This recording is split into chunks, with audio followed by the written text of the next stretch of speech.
सूरत के तापी में लगातार जिस तरह से खनन माफियाओं का हौसला बुलंद दिखाई दे रहा है, उसी को देखते हुए एक ऐसा मामला सामने आया है जहां पर तापी के अंदर से खनन माफिया लगातार रेती का जो खनन है वो करते हुए दिखाई दे रहे हैं। हमारे साथ कांग्रेस के पूर्व कॉर्पोरेटर असलम साइकिल वाला जुड़ चुके हैं। उनसे जानने की कोशिश करेंगे किस तरह का मामला है और किस तरह के खनन माफिया जो है रेती निकाल रहे हैं। सबसे पहले पब्लिक लाइव में आपका स्वागत है। किस तरह का जो है ये मामला है और कहाँ पे ये खनन माफिया का जो काम चल रहा है वो? देखो, सूर्यपुत्री तापी नदी जो है वो डुमस से लेके जो कोजवे है सिंगणपुर तक, वो पूरा एरिया कोस्टल रेगुलेटरी जोन में आता है, कोस्टल में आता है। उसके बाद सिंगणपुर से लेके गाय पगला से भी आगे तक कामरेज तालुका का कोई गांव है, डुंगरा वगैरह, कामरेज गाय पगला के आगे पूरा 32 किलोमीटर का एरिया है। वो प्रतिबंधित विस्तार है रेती खनन के लिए। सबसे पहले तो ये आप जान लो। और गवर्नमेंट ने उसको बंद रखा है, रेती खनन पे संपूर्ण प्रतिबंध है। डुंगरा गांव के अंदर भी एक दो जगह लीज दी है, वो भी मैन्युअली काटने के लिए, आदमी डुबकी मारे और निकाले। लेकिन आप देख लो कि सिंगणपुर से लेके तो जो भी प्रतिबंधित एरिया है 30-32 किलोमीटर का, वो पूरे एरिया में हर हमेशा रेती खनन होता है। वो रेती खनन से एक तो सरकार की आर्थिक तिजोरी को फटका पड़ रहा है, दूसरा माँ तापी का चीरहरण दिन दहाड़े हो रहा है। और दुख की बात तो ये है कि खान खनिज जो विभाग है वो सीधा जो हमारे सम्मान्य मुख्यमंत्री है, जिनकी व्यक्तिगत छवि अच्छी है, उन्हीं के पास उसका हवाला है। लेकिन मुख्यमंत्री साहब गांधीनगर बैठे हैं और नीचे उनके जो भी चेले चपाटे, जो भी उनके वचेटी है उनकी पार्टी के, उन्होंने आशीर्वाद दे रखा है ये रेती खनन चोरों को, और बेफाम रेती चोरी हो रही है। मैंने जो आज वीडियो मैंने आज मीडिया के सामने रखा है वो कामरेज तालुका का गला घाटवा गांव, गाय पगला गला गांव है, डुंगरा गांव है। वहाँ के स्थानिक जो जागरूक नागरिक उन्होंने मुझे भेजा है कि जहाँ फाइबर बोर्ड का पूरा प्रतिबंधित एरिया है, वहाँ पे भी फाइबर बोर्ड से रेती काटी जा रही है और इस तरह से बेफाम गैरकायदेसर रेती चोरी हो रही है तापी नदी से दिन दहाड़ है। तो मैंने वो गई काल कलेक्टर साहब भूस्तर शास्त्री डी के पटेल जी, भूस्तर विभाग का जो विजिलेंस डिपार्टमेंट है नरेश जानी जी, उनको मैंने व्हाट्सअप किया था, उनको कॉल किया, लेकिन वो भूस्तर शास्त्री ने और उन्होंने मेरा कॉल रिसीव नहीं किया। आज मैंने वो चीज़ मुख्यमंत्री साहब को ईमेल पे भेजी है और मामलतदार कामरेज को भी भेजा है, कलेक्टर सूरत को भी भेजा है। हमारी एक ही रजूआत है कि जो प्रतिबंधित एरिया है उसके अंदर कड़काई रखो, सचेत रहो, किसी को रेती खनन करने मत दो, क्योंकि वहाँ से 32 किलोमीटर एरिया में कई जगह ब्रिज है, रेलवे ब्रिज भी, और कई जगह इतने ब्रिज बन के कम से कम मैं मानता 20-22 ब्रिज आते हैं। ये रेती चोरी से वो ब्रिज की भी जो सुरक्षा सलामती है उसको भी खतरा हो सकता है, लोगों की जान माल का नुकसान हो सकता है।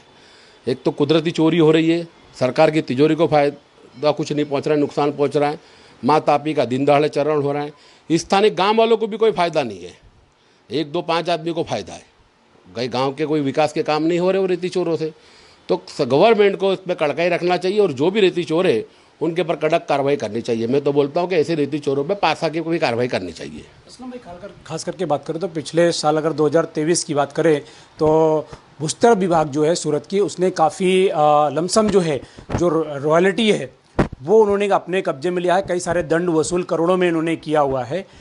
इसके बावजूद भी जो खनन माफिया है वो दिन दहाड़े हो या रात में तापी से जो रेती खनन करते हैं, तो ये क्या लगता है आपको कि इसमें कोई पॉलिटिक्स का हाथ है या फिर ये उनके ही आदमी कोई इसमें शामिल है? देखो, उनके भी आदमी हो सकते हैं और सबसे ज़्यादा मैं मानता हूँ पॉलिटिकल आशीर्वाद होता है तो ये सब बेफाम होता है। और आज शासक पक्ष होने वो आप भी जानते हैं, और पॉलिटिकल जो भी आदमी इन्वॉल्वमेंट है उसमें, उसका सीधा उसमें इन्वॉल्वमेंट होगा तो एडमिनिस्ट्रेशन भी कहीं ना कहीं ढीला पड़ता है। भूस्तर शास्त्री विभाग की बात करें तो वो डिपार्टमेंट एक हमेशा बात करता है कि हमारे पास स्टाफ नहीं है, स्टाफ की कमी है। विजिलेंस का तो मुझे पता नहीं है, पर मैं कहता हूँ कि गवर्नमेंट के पास पुलिस डिपार्टमेंट है, मामलतदार कचहरी, वो सबको भी लगता है। और तो और अब तो कठोर से लेके यहाँ तक पूरा कॉरपोरेशन का एरिया है, सूरत महानगर पालिका का। सरकार ने सूरत महानगर पालिका को भी पत्र लिखा था कि ये आप भी सचेत रहिए, ध्यान रखिए, लेकिन मनपा तंत्र भी आज तक उस चीज़ पे ध्यान नहीं दिया है। हम तो मनपा तंत्र से भी विनती करते हैं कि आपके पास 25,000-26,000 कर्मचारियों का स्टाफ है, तो जो काम विजिलेंस डिपार्टमेंट नहीं कर रहा है कि वो नहीं कर रहा, तो सरकार से पावर ले लो, और जो कॉरपोरेशन की हद में है और मेन रेती खनन वहीं पे हो रहा है तो उस पर ध्यान दो, रेती चोरी अटकाओ, और उसका उपयोग भी करना तो गवर्नमेंट अपने प्रोजेक्टों में करे। कोई बाहर वाला त्राहित व्यक्ति उसको रेती चुरा रहा है बेफाम दिन दहाड़े करोड़ों रुपए की रोज की, तो वो कैसे चल सकती है। अधिकारी काम भी करते होंगे, डिपार्टमेंट काम भी करता होगा। आज हमने फरियाद करी, शायद कल से बंद भी हो जाए, वो 8 दिन 10 दिन बंद रहेगा, फिर चालू हो जाएगा, फिर कोई कंप्लेंट करेगा, फिर बंद होगा। तो इसका कायमी सॉल्यूशन लाने का एक ही रास्ता है कि जो रेती चोर माफिया है वो आपके पास लिस्टेड है, हर पुलिस के पास लिस्टेड बुटलेगरों की हिस्ट्री शीटर की लिस्ट होती है, तो कौन रेती चोर है सरकार को पता ही है, तो उन पर कड़क कार्रवाई करो। पासा की कार्रवाई क्यों नहीं करते आप?